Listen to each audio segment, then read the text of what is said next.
Então, gente, continuando nossa discussão aqui sobre os tipos de vento, nós estávamos estudando aí os ventos periódicos, tá? Então, as brisas, e agora nós vamos conhecer outro tipo de brisa, que é a brisa do vale e da montanha, certo? As brisas de vale e montanha, a formação dessas brisas é semelhante à formação das brisas as brisas continentais e marítimas, ok? Então, antes da gente entender o que é uma brisa de vale e uma brisa de montanha, nós temos que lembrar aí o que é um vale e uma montanha, tá? A montanha é essa formação rochosa, geralmente com elevadas altitudes, né? Então ela é mais alta, tá? Na base dessa montanha, essas regiões mais baixas que ficam na base das montanhas são chamadas de vales, tá bom? Então, simplificadamente, isso é um vale e uma montanha. Para a gente entender agora como que ocorre a formação das brisas de vale e montanha. Então, assim como ocorre nas praias, as regiões de vale e de montanha produzem zonas de pressão capazes de formar as brisas. Então, como que vai acontecer a formação da brisa do vale, né? Então, aqui em cima, no cume da montanha, vai ocorrer o aquecimento mais rápido, certo? Devido à altitude, à própria altitude. Então, aqui vai ocorrer um rápido aquecimento. Esse rápido aquecimento vai fazer com que o ar próximo do cume da montanha se torne mais quente do que o do vale, tá bom? Do que aqui embaixo. Então, esse ar quente no cume da montanha, ele vai subir, gerando aqui em cima uma zona de baixa pressão. Então, o ar que está aqui embaixo no vale está mais frio, mais denso e gera a formação de uma região de alta pressão.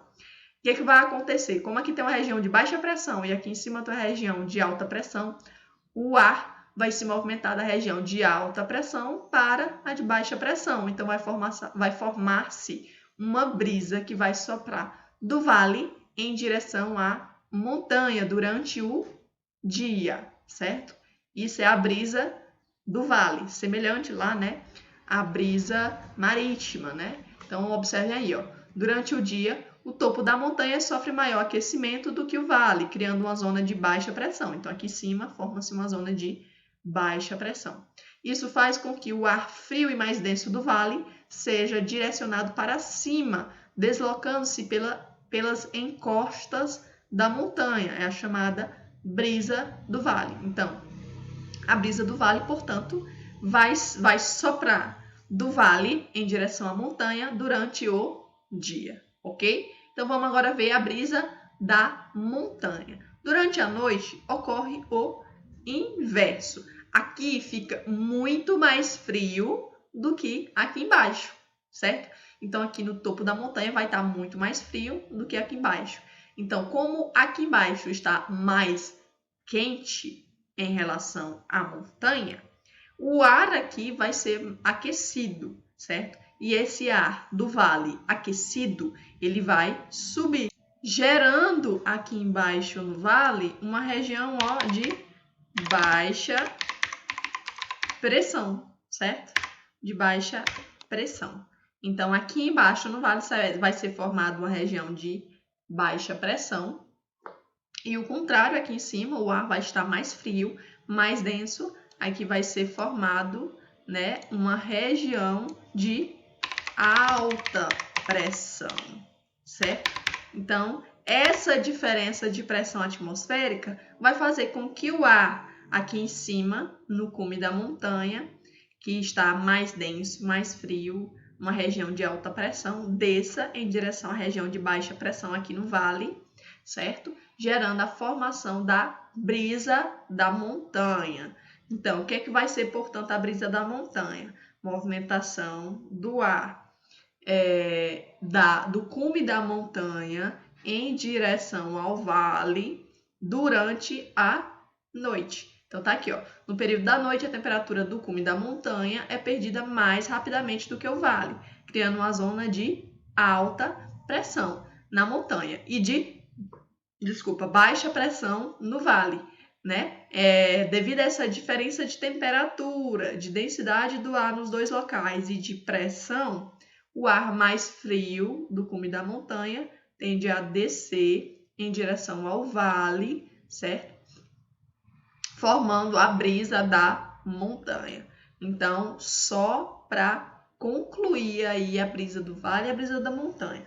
Brisa do vale é a movimentação de ar do vale em direção à montanha durante o dia. Já a brisa da montanha, a movimentação do ar da montanha em direção ao vale durante a noite. Essa é a diferença entre a brisa do vale e a brisa da montanha. Semelhante ao que ocorre também lá na brisa marítima e continental. Tá ok? Então, vamos lá. Agora, nós vamos conhecer outro tipo de vento, que são as monções, tá bom? Então, no livro de vocês, lá na página 315, nós temos aí as monções. As monções são ventos típicos da região sul e sudeste da Ásia, então ocorrem especificamente nessa região do planeta, certo? Na Ásia, que de forma sazonal. O que é sazonal? Sempre na mesma época do ano, certo? Mudam sua direção, podendo causar períodos de intensas chuvas ou de rigorosas secas, né? Essas são as monções. As monções, elas são de dois tipos, as chamadas monções marítimas e as monções terrestres. Então, nós temos aí monções marítimas, né? Durante o... Vou até grifar aqui, tá? Para vocês grifarem também. Durante o verão, em grandes proporções, o continente se aquece mais rápido do que o oceano, formando uma zona de baixa pressão no continente e uma de alta pressão no oceano. Em virtude disso, o ar úmido do oceano sai em direção ao continente bem rapidamente, né? Onde sobe e produz grandes nuvens e intensas chuvas nessa estação do ano.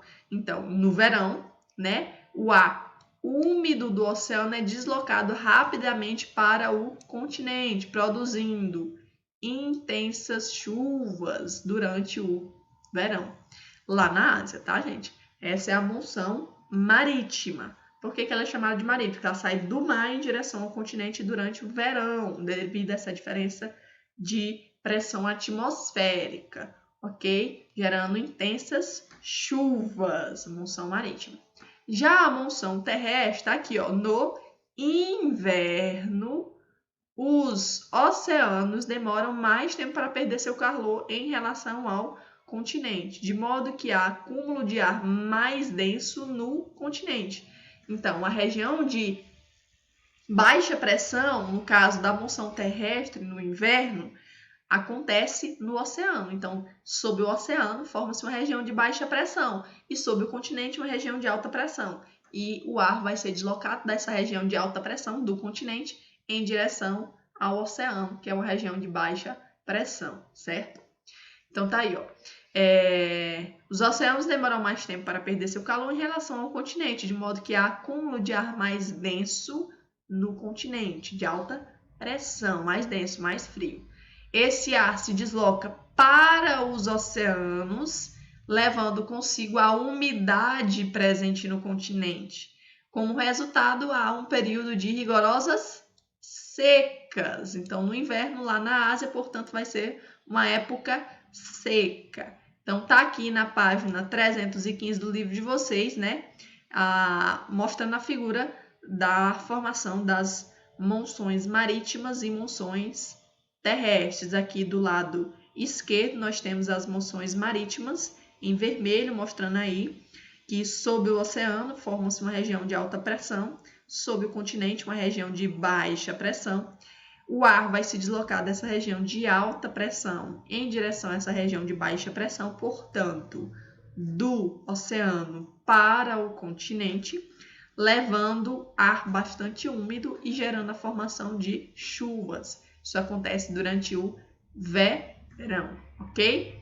Já as monções terrestres, né, a situação se inverte. Sob o continente é formada uma região de alta pressão e sob o oceano é formada uma região de baixa pressão.